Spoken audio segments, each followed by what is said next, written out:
Recently, I had the opportunity to attend a COA orientation on the circular number 2025-001 on the revised guidelines in the audit of gender and development funds and programs, which highlighted stricter evidence-based audit requirements for LGUs and other agencies.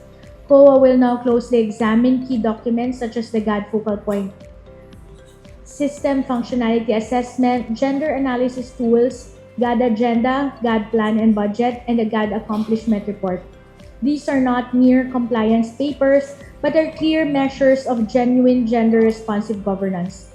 For the provincial government of La Union, this presents both an opportunity to strengthen our systems and a challenge to ensure full compliance. While this improves transparency and service delivery, gaps may expose us to audit findings and disallowances if not properly addressed.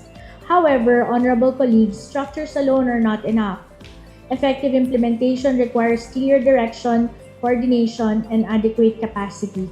At this juncture, I respectfully request the GAD Focal Point System PWG Chairperson to provide this august body with an update on the current level of readiness of the provincial government of La Union in complying with the documentary requirements under the COA circular, particularly the status of our GAD Focal Point System Functionality Assessment, Gender Analysis, GAD Agenda, 2026-2027 GAD Plan and Budget, and the 2025 GAD Accomplishment Report.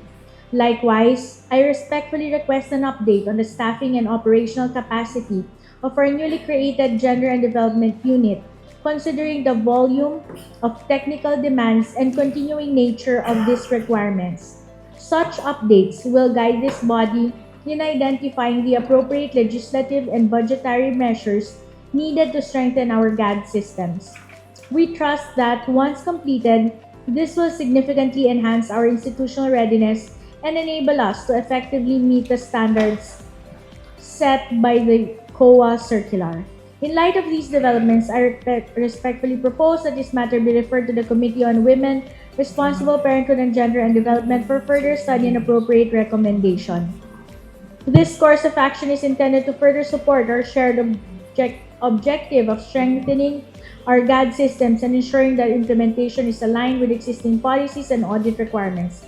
It likewise provides an opportunity to further enhance coordination and institutional readiness across concerned offices. Ultimately, this will contribute to our continuing efforts to promote effective, inclusive, and responsive governance for the province of La Union. Naimbag nga malamtay amin, Apo. Thank you, Apo, Presiding Officer.